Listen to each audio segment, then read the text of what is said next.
So this will be my last presentation, and on the subject of rebaptism or baptism. And it will be a challenge to wrap things up and get everything into one presentation. A short review of what we've been doing so far. We've been looking at the reform lines, the line of Moses, of Christ, of Luther, the Millerites, and we've been seeing the symbols of circumcision as well as baptism at the empowerment of the first angel. We knew from the story of Abraham that the Lord entered into a covenant with the Lord, and that Abraham entered into a covenant with the Lord, and the token for that was circumcision. In a timeline of Christ, this token was replaced with baptism. And we see that this token is also a seal, or it is righteousness by faith. So we went through the reform lines. We saw the different characteristics. We saw that it's a test of life and death. We saw that this requirement will give us power and protection to give the message to Egypt as well to God's people. We see that it's Christ got baptized as an example, and also the confirmation of what John had put in place. With Luther, we saw it was righteousness by faith. And with the Millerite line, we looked at the first angel's message and came to the conclusion that the experience which we are to obtain in the first angel's message, the end thereof is, or the conclusion is baptism and unity. Then we went to our timeline, and we saw how here the empowerment of the first angel, as we already know, is 9/11, and we see how all these characteristics apply to 9/11, and they show us the importance of 9/11 today for our day and age. And it doesn't surprise us that Satan attacks this waymark more than any other, and we're seeing how 9/11 is being undermined. Then we went on and we said that these lines talk about what? What do they talk about? Pardon me? Is it an individual or a corporate? It's a corporate. It's always a church or a movement which is being addressed here. And what did we say? These lines are a pattern for our life, right? But often our experience is not in correspondence, or at least we look at us and we see, oh, I sinned after 9/11. Therefore the lines can't be correct. But what did we say? What has to govern us? Does our experience govern the lines, or do the lines have to govern our experience? The lines have to govern our experience. So we went then over here, and I forgot the sequence of how we did things, but we showed here an individual line, and how every person in this room has an individual reform line. Everyone comes out of darkness. We each have a time of the end where we're introduced to this prophetic message, which causes a conviction in us that probation is about to close, and the conviction that we are not saved yet, we have sin on us, which is leading us to repentance, the second step, confession, the third step. And I'm applying conversion from time of the end till the empowerment of the first message, because conversion is a time process. And the conclusion of that first angel's message in your life is baptism. So the same pattern as we apply to a church, we apply to an individual being. However, we all are different ages, we are all at different stages with our walk with the Lord. So everyone will have his time of the end or her time of the end at different time in life. So we looked at baptism, we read a quote, and we saw how it is the entrance to the kingdom of the Lord. We saw how here we obtain the robe of righteousness. We saw that it's a public declaration that we have separated ourselves from the world. And we see also that this is a covenant we are making with the Lord, are entering into a covenant with the Lord. Again, we saw the symbol of separation. We also saw that this is divinity combined with humanity. That's what Ellen White says. And divinity combined with humanity doesn't do what? It does not sin. So whenever you get baptized, you obtain the robe of righteousness, and you are without sin. You're sinless. Okay. Then we looked also, I suggested to look at the Millerite line or Millerite history in a different way. We made an application and we saw 3 steps. The first step being 1798, where the Lord introduces to the Millwright a prophetic message about his coming. Then in 1846, we see that he gives them the law. They are keeping now the Sabbath. And then in 1863, we are seeing the health message given. And I suggested that this is how the Lord often handles us. He gives us the prophetic message, which is supposed to keep or lead us to keep his commandments, and this will have an effect on our entire being, on every part in our life. So this was a short review, and the clock is not working yet. Would you mind turning that on? Thank you. So let's see. The last quote we read was the quote on the sign of the entrance. I'm not sure what page that was. Page 18 probably. So when you turn in your notes, you often go again through your material and you add a couple notes. So we will read now 3 quotes which won't be in your handout, but you can make a marker and write down the reference. So we want to talk about this time period here briefly. Before we will go into the subject I call the peak of the study, the rebaptism of Ellen White. So let's first look at this story here. Let's read John 12, verse 24. John 12, verse 24. We are all familiar with this verse. It says, "Verily, verily, I say unto you, except a corn of wheat fall into the ground and die, it abideth alone. But if it die, it bringeth forth much fruit." So what has to happen with the corn, with the seed? It has to die. How does it die? It is buried in the ground.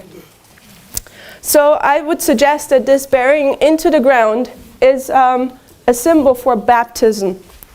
Let's read a quote from Ellen White, Steps to Christ, page 67, paragraph 1.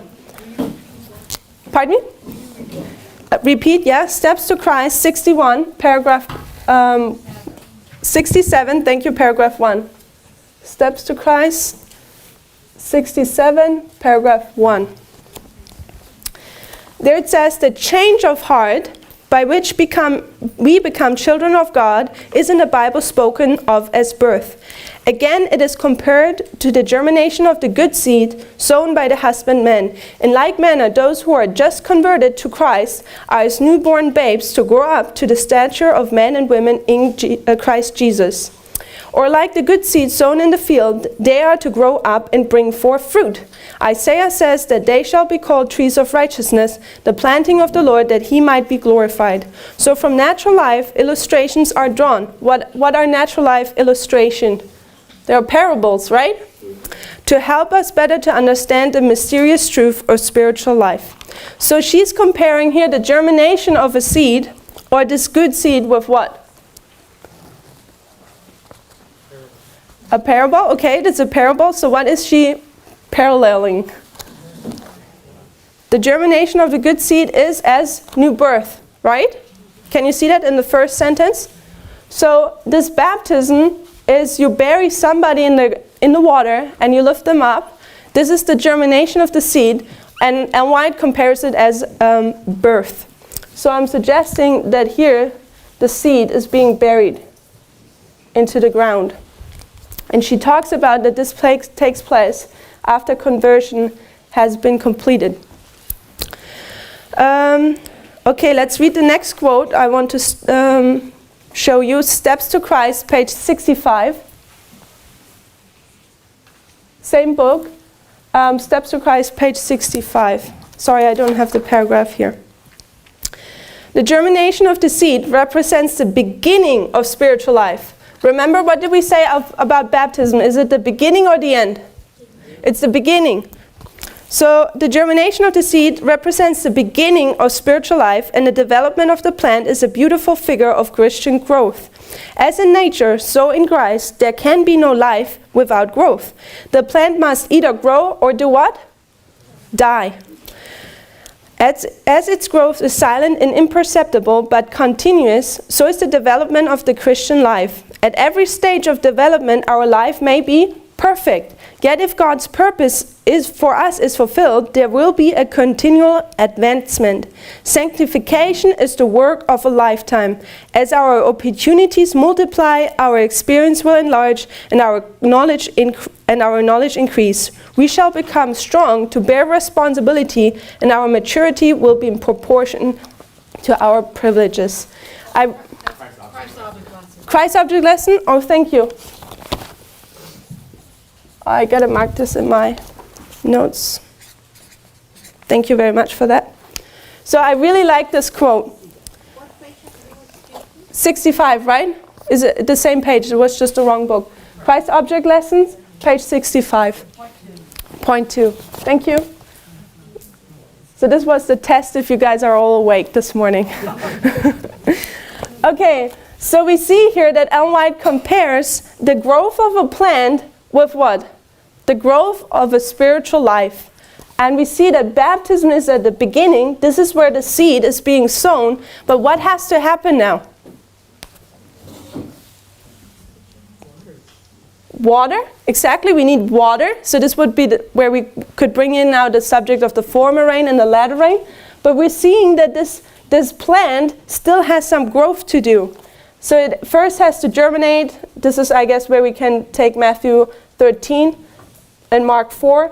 And this seed is being sown, then it germinates, then it develops some fruit, and then it comes to full maturity. And then later on, it is harvested. And this is exactly what happens with the spiritual growth of a person. Baptism is the beginning, and there's still some growth required afterwards. And how do we call this growth time period? Sanctification. I heard it silently. So this is all sanctification. Sanctification. And how long will it last? What does Ellen White say in this quote? It's the work of a lifetime of a plant. And are you perfect at every state you are growing? Yes, because here you obtained righteousness, and now your job is to do what? To remain righteousness, to keep that rope of righteousness. So the plant, even though it's small, it's perfect in its state, and it will grow, and it's just as perfect in the state, and this stage doesn't make this stage unperfect. So we see there's righteousness all along here, and this is sanctification. This is the second angel's message, while this here is the first. In the first step, we obtain righteousness. In the second, we complete the work of sanctification. The third step would be then glorification. To finish up this detour, let's read one more quote. Review and Herald, June 4, 1895, paragraph 7. Review and Herald, June 4, 1895, paragraph 7. There she says, righteousness within is testified to be righteousness without. What does that mean? It means when you're righteous inside, where will you exhibit it? Also outside.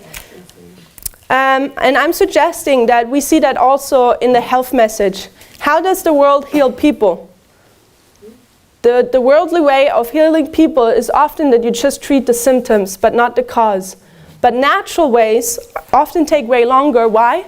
Because natural ways will go and cure the cause, and then the symptoms will go away all by itself. And that's the same way how we are to deal with sin problem. The sin problem has to be dealt inside.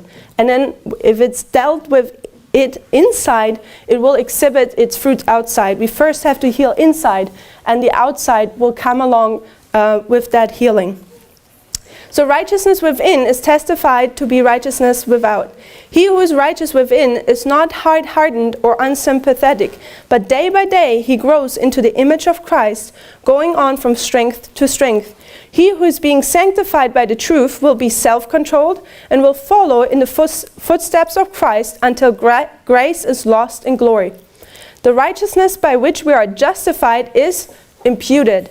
The righteousness by which we are sanctified is imparted. The first is our title to heaven. The second is what? Our fitness. So Ellen White talks here that there's righteousness in both steps. This one is imputed. This one is imparted. This one, the righteousness is what here? Under the first angel's message? It's our title, right? At baptism, we receive our title. But what is sanctification? It's our fitness. Fitness. 2S or 1? 2. So, this reminds me of the story of Pilgrim Progress. Have you guys read this book before? So at the beginning of his journey, fairly at the beginning, he receives this golden card. Do you remember this? And he was always to keep this golden card. What was this golden card? Why did he need it? Because when he was to enter the city, he was to show this golden card. It was like his passport. And there were other people who didn't come in through the wicket gate in the designed way, and they were jumping over the wall. And those people who didn't come in through the designed way, they didn't have the card, and they were not allowed in the city. So us being able to go to heaven, we need this title. This is baptism. This is our right that we're in heaven. But only because you have a passport, only because you have the right to be in heaven, doesn't mean that you have the fitness. This world has been degenerated since 6,000 years of sin, and we all are accustomed to this life of sin, on earthliness. However, our life in heaven will be without sin, without earthliness, and we need to prepare ourselves for this kind of life. There is a change that will take place, and this change already has to start here in heaven. It is also this sanctification process. This is where we obtain our fitness that we can live in heaven. Does that make sense? So if you only obtain the title, but you don't obtain the fitness for heaven, you won't be fit enough to actually remain in heaven, to stay there and enjoy the life you have there. Is that okay? Does it make sense? Okay. Then let me see. I said everything what I said. Okay, now we're back in your notes. Page 18, the bottom. There we see a head title which says the origin of the word baptism. So the word baptism comes from a Greek word which means bapto, which means to, or which is bapto, and which means to dip or immerse. So these words dip and immerse, or bapto, were used for mainly two things. Firstly, to dye cloth, or to temper metal. And I think both of these examples fit perfectly into what we are experiencing at baptism. Because when you dye cloth, what is that essentially? The change of color. So don't we have a change of color here? We change kingdoms, we change captains, and when you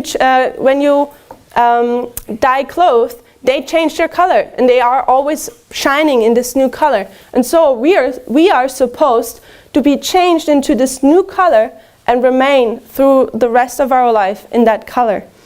And tempering metal is when you heat the metal and you hammer it and you think it's proper, what do you do with the metal to harden it? You dip it into the water, you immerse it. And this causes the metal to be hard and enduring, as well as it changes its color. So this is the same which takes place at baptism. Here we are being molded, here we are being changed into this new vessel for the Lord, and He dips us into here, and we are into the water, and this process is supposed to make us hard and enduring for the struggle which is right in front of us. So clear so far? Okay, so now I want to bring things to more of a conclusion of this study, and why I think that rebaptism couldn't have come earlier into this movement prior to 2014. And we will see that from the story of the rebaptism of Ellen White. So on page, I think page 18 still, we see that Ellen White is being rebaptized. And let's look first at her first baptism. And we read that now in the biography of her from her grandson. Biography, the first volume, page 37. It starts, "But the lesson in the simplicity of faith and importance of implicit trust came to Ellen slowly. Soon after her return to Portland from the camp meeting, she was taken into the Methodist Church on probation, with baptism to follow in due time." So she had attended a camp meeting where she heard the present truth of William Miller about the coming of Christ. And she was convicted there, and she came home and she wanted to be baptized. At that period, baptism as a means of full acceptance into the Methodist Church was performed either by sprinkling or immersion. Ellen chose immersion on Sunday afternoon, June 26, 1842, and she and 11 others were baptized in the rather rough water of Casco Bay. She described the important event. "The waves were high and dashed upon the shore, but my peace was like a river." Didn't we just sing that? That's so cool. "When I arose out of the water, my strength was nearly gone, for the power of God rested upon me. Such a rich blessing I never experienced before. I felt dead to the world, and that my sins were washed away. The same day, my sister and myself were taken into church." So she's getting baptized, and here we see it is on June 26, 1842, which would bring us right in this time period where we said also that when we handled the line of the Millerites, we said they're being kicked out of the churches. The Millerites take or do baptisms, and they baptize into this movement. However, here we see Ellen White that this is prior to the kicking out of the churches. She's being baptized, but she's being baptized because she's convicted of present truth. Then we see next quote from William Miller now. It's also the biography, volume 1, page 37. "About this time, 1842, William Miller was back in Portland for a second series of meetings in the Second Advent. As before, the meetings were held in the Christian church on Casco Street. Of his reception and the manner of his work, Ellen White wrote, "This second course created much more excitement in the city than the first. The different denomination, with a very few exceptions, closed the door on the churches against Mr. Miller. Many discourses from the various pulpits sought to expose the alleged fanatical errors and lecturer, but crowds of anxious listeners attended his meetings, while many were unable to enter the house, which was literally packed. The congregation were unusually quiet and attentive." So we see Ellen White is convicted by present truth. She's getting baptized. William Miller comes along to do his second course, and now the Protestant churches are closing their doors. So there was a little bit of mess up with the notes in your handouts. So now on page 20, you see a box. And then we'll return to page 19. So this is where any one of you have more input. I would be really glad to help. Because remember, it says Ellen White got baptized June 26, 1842 in the biography. And in this box you will find now Ellen White speaking in the Youth Instructor in December 1842. And there are 3 paragraphs I posted into this box. And she says in the first quote that in 1839, William Miller comes to Portland. This is where she's convicted. And then in the second paragraph in this box, she says, "When 12 years old, I wished to be immersed." So she's getting baptized when she's 12 years old. And I calculated that she was born on November 26, 1827. That means she would have been baptized in 1839, where she says William Miller comes along for the first time. So do you see my problem? First, it's being said that she's being baptized June 26, 1842, and she says William Miller comes along in this time period. And here, it's being said that she's being baptized in 1839. So if anyone has input of why this difference is, let me know. It's not really, doesn't really matter. The times don't matter for the depth. We are going into the study, but it would still be interesting. And then in the last paragraph, she says here in 1841, William Miller gives the second course, where in the paragraphs before, we read it was 1842, because then also the Protestants started to kick out the people. So if anyone has input, let me know. Okay, so Ellen White is being baptized. William Miller comes along for the second course, and now Protestant churches start to close their doors. Now on page 19, back to page 19 in the middle, we see now how Ellen White and her family is being disfellowshipped. So let's read that. It's also from the biography, volume 1, page 44. There it says, the next Sunday, according to the church records, September 1843, at the commencement of Love Feast, the presiding elder, Charles Baker, read off our names, 7 in number, and discontinued from the church. He stated that we were not expelled on account of any wrong or immoral conduct, that we were of unblemished character and inviolable reputation, but we had been guilty of walking contrary to the church rules of the Methodist Church.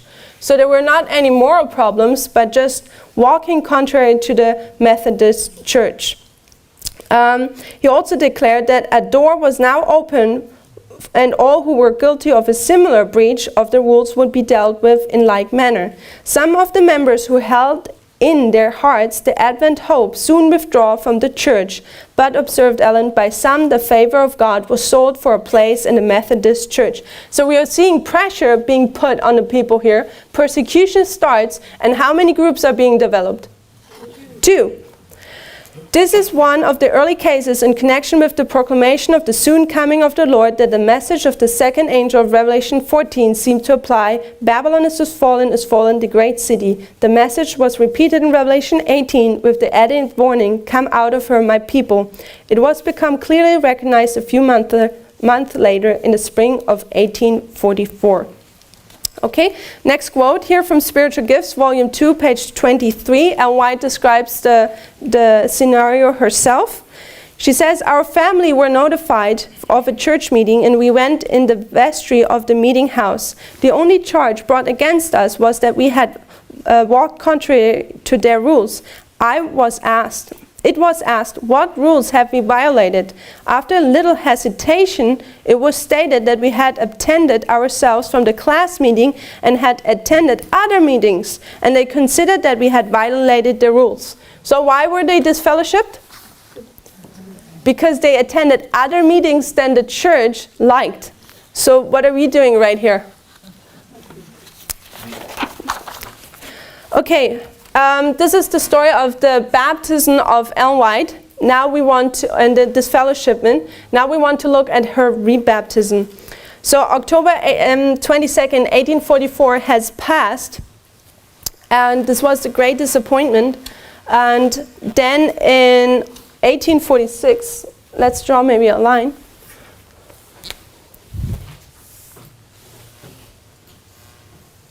So we have October 1844, this is the great disappointment.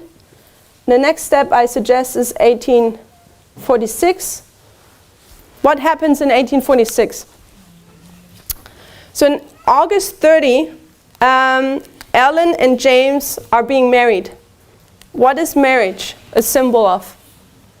Covenant, right? So on August 13, those two are married in the year of 1846. As well, in the fall, they are starting to keep the Sabbath, the same year. And after they're starting to keep the Sabbath, Ellen White is requesting rebaptism. So we're seeing here a marriage. We're seeing the Sabbath. Because of the Sabbath, she's requesting rebaptism. Rebaptism. This is where we want to focus now on the remaining time we spend here together. Let's read the next quote. This is again from the biography, volume 1, page 121 and 122. You can't find much on her being rebaptized. So this is one of the quotes you can find. Soon after accepting the Sabbath truth, Ellen White requested rebaptism, undoubtedly into what? The third angel's message. James White writes of this in Life Incidents, page 273, in connection with his presentations of Ellen White visions. On receiving baptism at my hand at an early period of her experience, as I raised her up out of the water, immediately she was in vision. This is the only reference to this step in her experience. The date of rebaptism is not known. So we're seeing, because of the Ellen White is getting rebaptized in 1846, and we will see that she is getting rebaptized because of the Sabbath. And here in the biography, we read it was being baptized into the third angel's message. So this is the important point I want to mark, that you're getting rebaptized into the third angel's message. So the Sabbath is a sign for the third angel's message. So we notice, what is the Sabbath standing for? The Sabbath stands for the seal of God. Do we know this? This is great controversy, page 605, paragraph 2. There, the Lord, or God, Ellen White says that this is the seal of God. And in the third angel's message, Revelation 14, verse 9, what do you receive in the third angel's message? Two things. Either the seal of God or the mark of the beast. So we're seeing here the seal of God, as Ellen White explains, is the Sabbath. And under the third angel's message, you either receive the seal of God or the mark of the beast. So we are seeing here a direct connection of the Sabbath being the third angel's message. And Ellen White was baptized into the third angel's message because she started to keep the Sabbath. Going back to October 22nd, 1844, what started here? What does Ellen White says? What does she say that it starts there? Pardon me? Scattering. The scattering? Okay, good point. Not the answer I'm looking for. The third angel's message. And what is the third angel's message? Judgment. So what is starting on October 1844? The investigative judgment. Investigative judgment starts. So we have two witnesses now that Ellen White is getting baptized into the third angel's message. We see here the Sabbath. She accepts the message of the Sabbath and starts to keep it, and therefore she wants to be baptized. So this is and the Sabbath is a sign for the third angel's message, as well as we are seeing that on October 1844, the third angels arise and the investigative judgment starts, the third angel's message. So she's getting baptized also in the third angel's message because she is in the time period of the third angel's message. So far, so clear.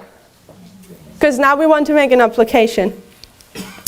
As Brother Jeff has done already multiple times, I will take now away the reform lines. He's laid out the 2520s, the two, multiple times. We'll do it one more time.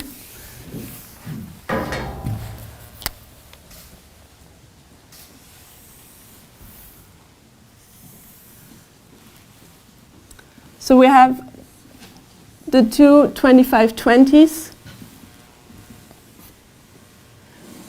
We have one ending in 1798, and the other one ends when? 1844. And we have two 2520s here, or two time periods we're marking. 2520. So what is the 2520 standing for?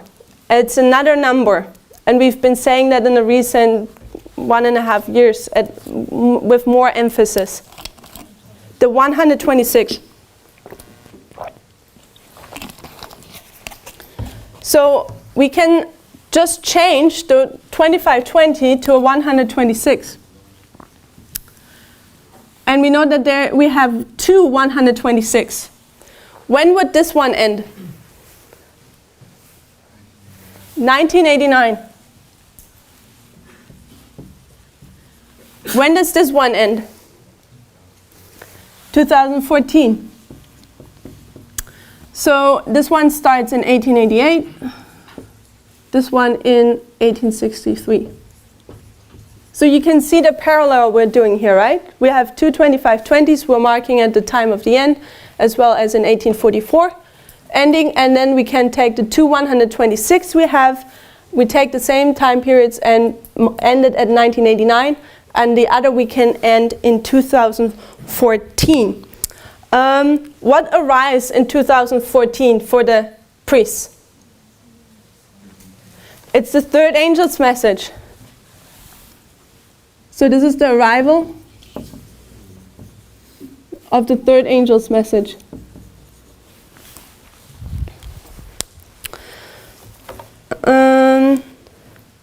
And then we see when you come with me over here, October 1844, third angel arrives, and then in 1846, what does Ellen White do?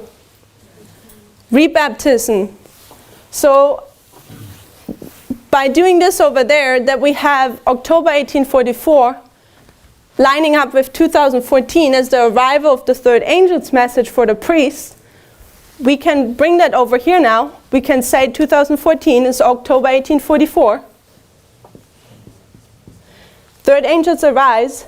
And how many years is it till rebaptism is introduced? How many years from 1844 to 1846? 2 years.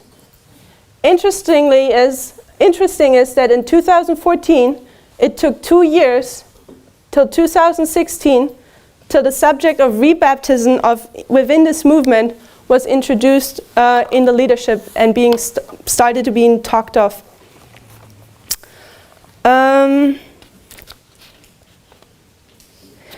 Another thing, do you remember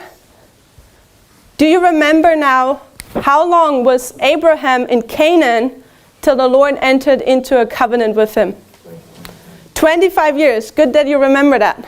So if you have seen other speakers do this line, that you have 1989, you have 9/11, and then you have 2019, and you showed that the movement here is 30 years old, and here the movement is 12 years old.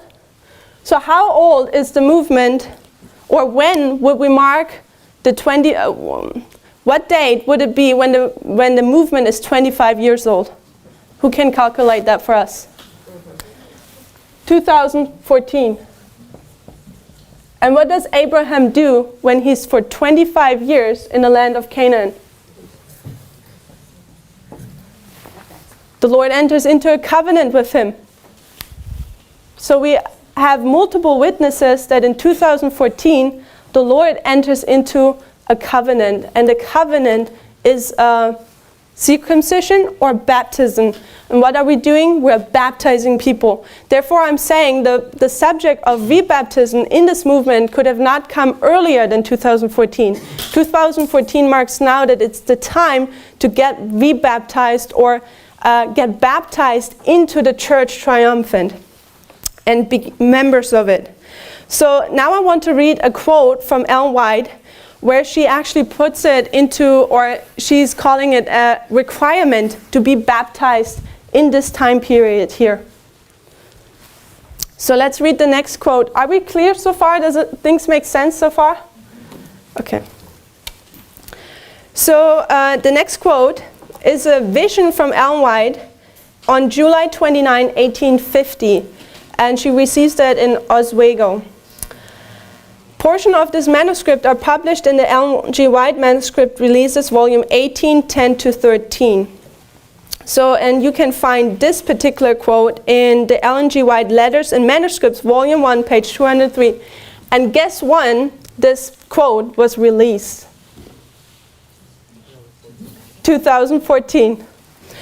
So we read here, general exhortation, warnings against spiritualism, instruction on rebaptism, the cases of Richard Goslin and R.R. Chaplin.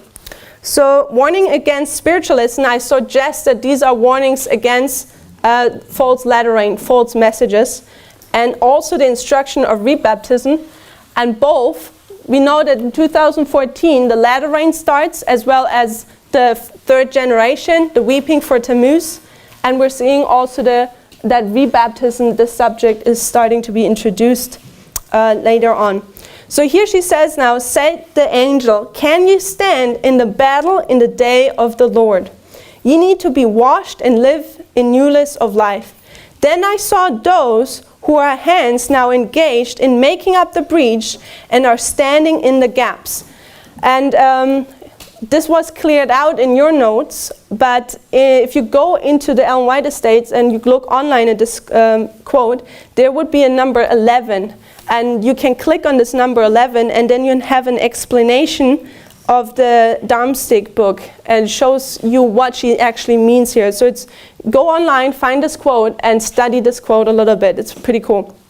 So then I saw those hands are now engaged in making up the breach and are standing in the gaps that have formerly since 44 broken the commandments of God and have so far followed the Pope as to keep the first day instead of the seventh, would have to go down into the water and be baptized in the faith of the shut door and keeping the commandments of God and the faith of Jesus coming to sit on the throne of his father David and to redeem Israel. What is she saying here? People have to get baptized after 1844 because now the Sabbath is there. And the Sabbath is the symbol for the third angel's message. She is calling people here to be baptized into the third angel's message.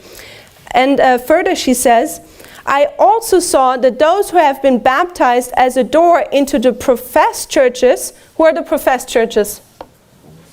The Protestants will have to be baptized out of that door again and into the faith mentioned above. What is this faith?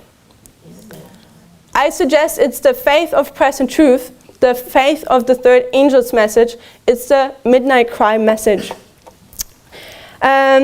So these people have to get baptized into the mentioned faith above, and all who have not been baptized since 1844 will have to be baptized before Jesus comes, and soon, and some will not gain progress now until their duty is done, and then they must live anew unto God and serve Him faithfully. So this is a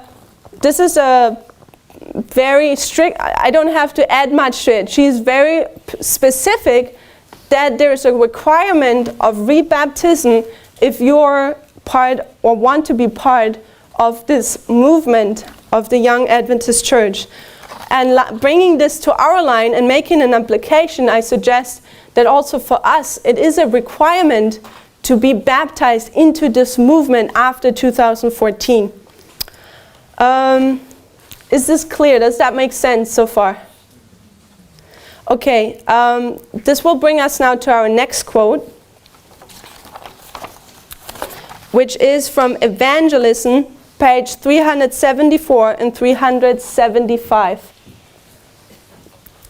So as I said now, I believe that rebaptism or baptism into the church triumphant is a definite criteria if you want to be a part of that church. At the same time, we often obtain new truth, and what do we often do? We're full with zeal and we want to rush ahead and run with it.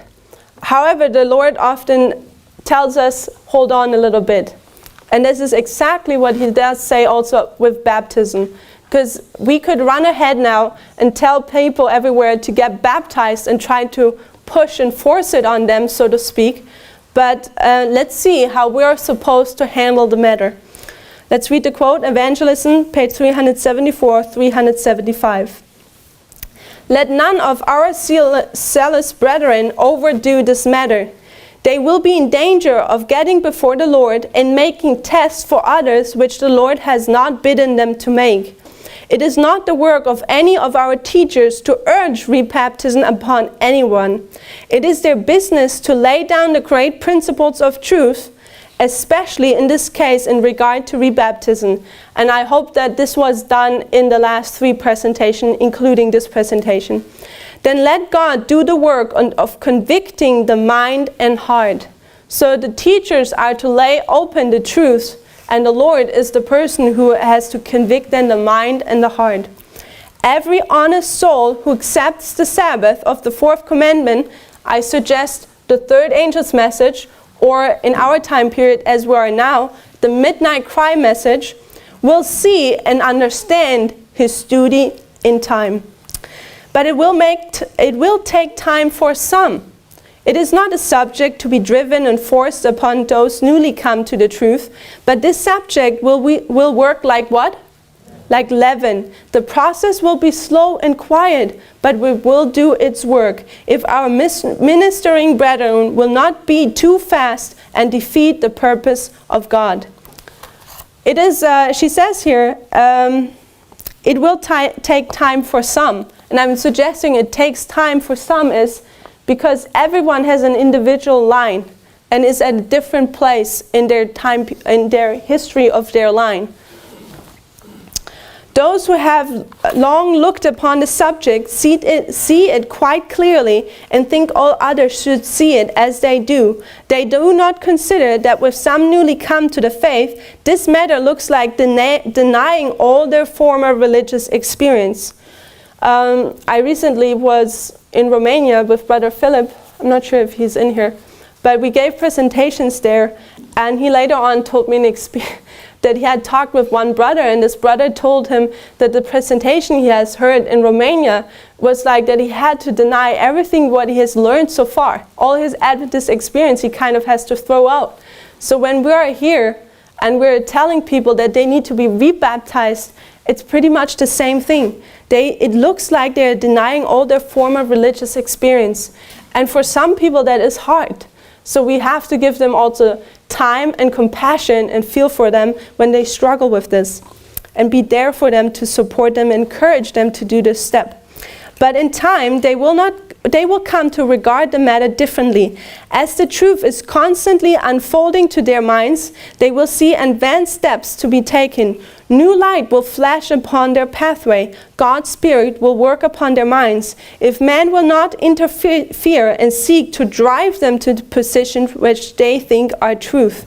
Now let it be distinctly understood, from time to time, all through our experience, God has given me testimonies of caution to our brethren in regard to handling the subject of rebaptism. Our good brother and several others of our ministers, I was shown, were making a mistake at some point in their experience in putting in the front and making a test question of rebaptism. So she's saying here that brethren were making it a test question to be baptized. I'm suggesting it is a test question, it is a requirement, it just depends how we handle it. So Ellen White continues, she says, this is not the way that the subject should be treated. It is a matter to be treated as a great privilege and blessing, and all who are rebaptized, if they have the right ideas upon the subject, will thus consider it. I suggest it is a test. To get rebaptized right now is a test, because it is a test if we're willing to really give up everything and leave sin behind, to from now on live a sinless life. This is a high calling. We spoke about that yesterday. However, it's the way how we treat the subject that people will accept it or not accept it. If we come across and show that it's a great privilege and a blessing, people are more likely to step up to this new light. These good brethren were not bringing those newly come to the faith along step by step, cautiously and guardedly, and the result was that some were turned from the truth, and when a little time and tender, careful dealing with them would have prevented all such sad results. Does it make sense? All good? Okay. So, in the remaining time, there are quite a few quotes left in your notes. We're not going to read them. They're often morally support on and counsel for people who are seeking rebaptism and what should be done. We want to only point to a few highlights now. So let's read the next quote, the quote on reconversion and rebaptism of the Seventh-day Adventists. This quote is found in Evangelism, page 375. The Lord calls for a decided reformation, and when a soul is truly converted, when is the soul converted? Under what angel's message? It's the first angel's message. So when a soul is truly converted, let him be rebaptized. The conclusion of the first angel's message is baptism. Let him renew his covenant with God, and God will renew his covenant with him. Reconversion must take place among the members, that as God's witness, they may testify to the authoritative power of the truth that sanctifies the soul. What are people to do when they are members and they were reconverted? They are converted, they get baptized, and then they are to witness and may testify to authoritative power. What is this? Are those people dead or are they living when they're baptized and they witness?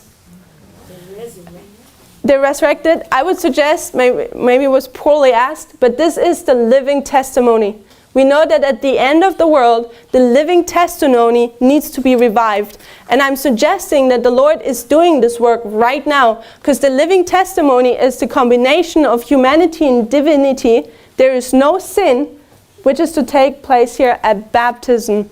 And this is the subject of this high calling we have at the moment, to come to the standard to not sin anymore, and profess that by also getting baptized and be part of this living testimony. So the question is just, when is this living testimony supposed to be accomplished among us as a corporate? Let's read Revelation 10 verse 7. Revelation 10 verse 7. Sorry, this is not in your notes either.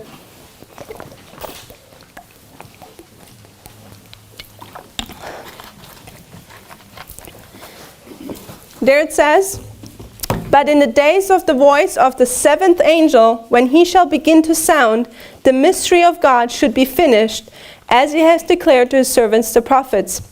So when the seventh angel sounds, what is to be finished? The mystery of godliness. So what is the mystery of godliness? Christ in you, the hope of glory. Let's read Colossians 1 verse 26 to 28, just to put it in the record. Colossians 1 verse 26 to 28. "Even the mystery which hath been hid from ages and from generations, but now is made manifest to his saints, to whom God would make known what is the riches of the glory of this mystery among the Gentiles, which is Christ in you, the hope of glory, whom we preach, warning every man, teaching every man in all wisdom, that we may present every man perfect in Jesus Christ." So this mystery of godliness, which should be finished under the sounding of the seventh angel, is the Christ in you, the hope of glory. So when Christ is in you, what is this? This is the combination of humanity and divinity. So no more sin. And when is it accomplished? Under the sounding of the seventh angel. So these seven angel, we know that we can in Revelation, we can line up the sounding of the seventh angel with the seven seals and the seven churches and so on. So we know that the sounding of the seventh angel takes when place? When did it take place in the time period of the Millerites? When was the seventh seal opened?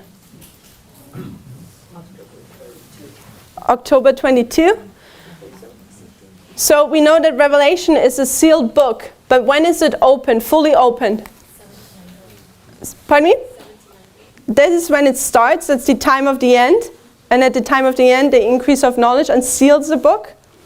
But in Revelation 10, an angel comes down, and what is with this book? Is it open or closed? It's fully open, right? So there's no seal on this book anymore. When did the angel of Revelation 10 come down? August 11, 1840.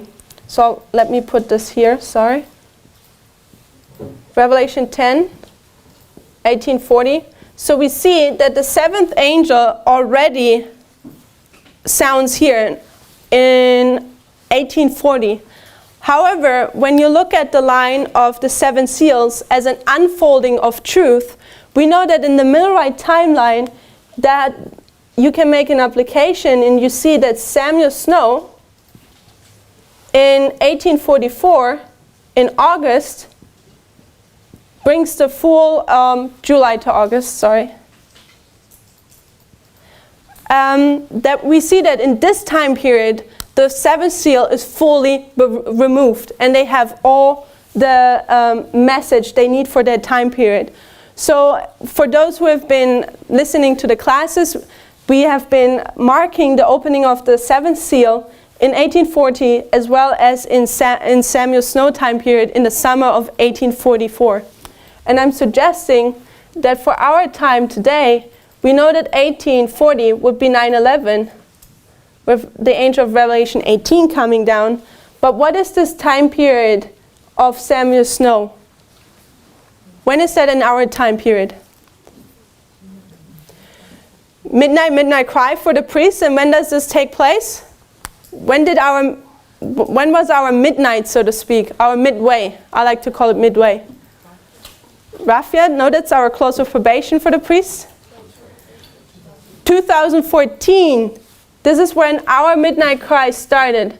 So from 2014, we see that the seventh angel is sounding. And what is the message of the seventh angel again? Revelation 10, verse 7.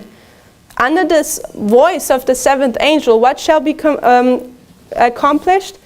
The living, or the mystery of godliness, which is Christ in you, the hope of glory, which is this living testimony. So since 2014, the Lord is working on the living testimony to be revived. I'm not denying the fact that He's been trying that our entire reform line. I'm just stating the fact that since 2014, He's really trying to accomplish this work. And by accomplishing this work, He introduces the subject of baptism or rebaptism into the third angel's message, into the midnight cry message, which is a high calling for us at the moment to stop sinning and get ready.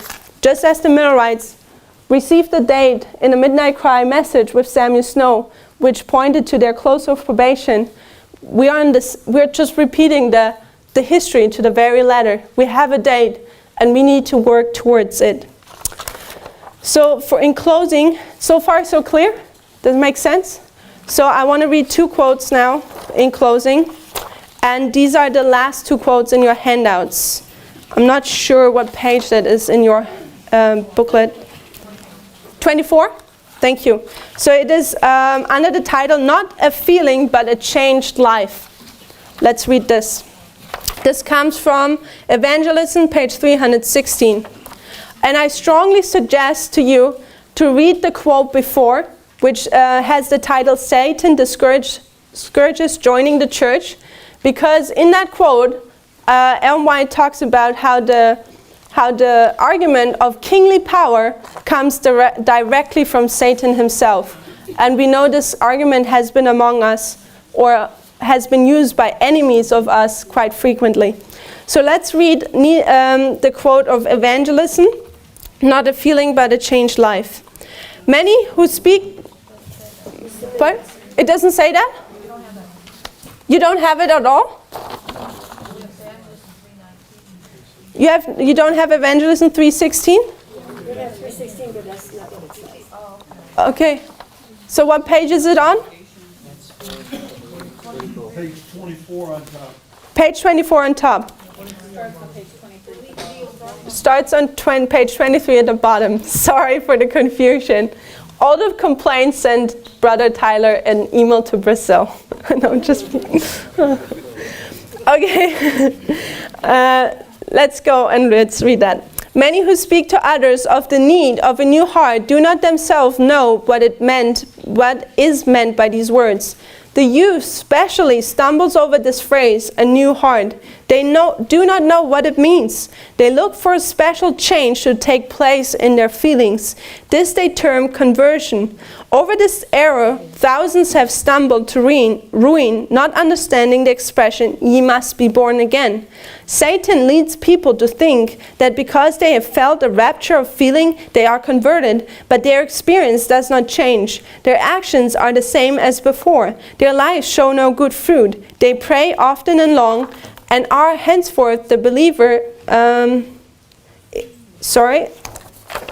My bad, now I was on the wrong page. They pray often and long and are constantly referring to the feeling they had at such and such time. But they do not live the new life. They are deceived. Their experience goes no deeper than feeling. They build upon the sand, and with adverse winds come their house is swept away. Many poor souls are groping in darkness, looking for the feeling which others say they have had in their experience. They overlook the fact that the believer in Christ must work out his own salvation with fear and trembling. It is our work to overcome sin. The convicted sinner has something to do. He must repent and show true faith. When Jesus spake of the new heart, he means the mind, the life, the whole being.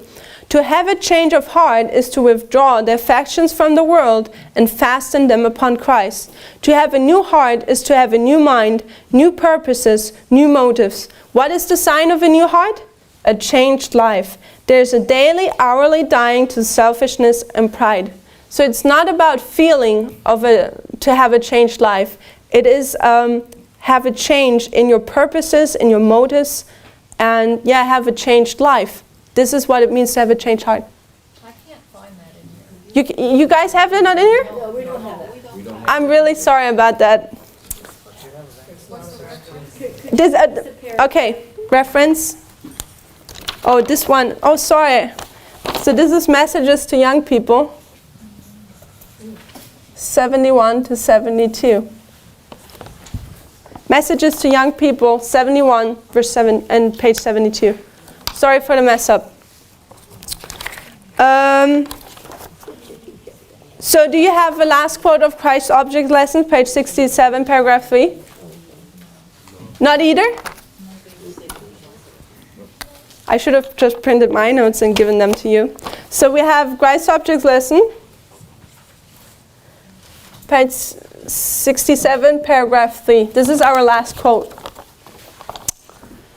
So a change of heart means a changed life, not necessarily feelings. Let me see. What I want to suggest is also when you have a change of heart and you have a different life, it doesn't mean that your circumstances are different. It doesn't mean that your trials get less. What it means to have a changed life means to have a different approach towards those trials. That's what I'm suggesting. Because often our lives, pretty much the same, we're in the same circumstances after we're being baptized, but I'm suggesting that we need a different approach on life, a different approach on trials. So when you're baptized and you have entered the kingdom of the Lord and you're a part of the church triumphant, what are you to do next? Let's read Christ's Object Lessons, page 67, paragraph 3. There can be no growth or fruitfulness in a life that is centered in self. If you have accepted Christ as a personal Savior, you are to forget yourself and try to help others. Talk of the love of Christ, tell of His goodness, do every duty that presents itself.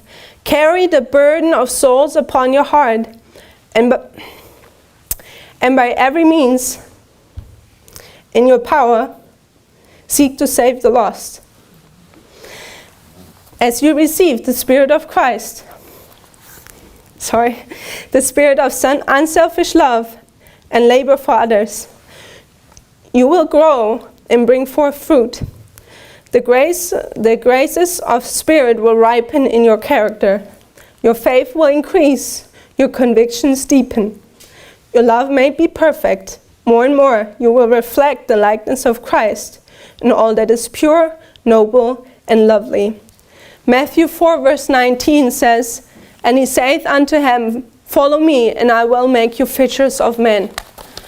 So this was the subject of rebaptism, and I suggest, I hope it was clear, and I suggest once we've gone through the conversion process and we are being baptized, we are saved. I mean, there is a daily work we have to do. I'm not denying that. But we're part of the kingdom of the Lord. And our duty is to now reach out and save others. And we know the close of probation is soon. So our work is now to help others and bring them in. We are to be fishers of men. Let's pray. Dear Father in heaven, we thank you for the Sabbath day. Lord, you have promised us a double blessing on this day, and we ask you that you will grant it to us, that we will receive the latter rain. Lord, as we have considered the subject of baptism, I hope that it came across clearly and that everyone can see the need. Lord, work on everyone's heart to come up to the standard of overcoming sin. Lord, but as we have entered your kingdom, the work doesn't stop there. Now we are to bring others in. Please give us wisdom and help us to also perform this work. And I ask for continued blessing for this day and the other speakers and presentations, and also for those who listen. We thank you for that. In Jesus' name, amen.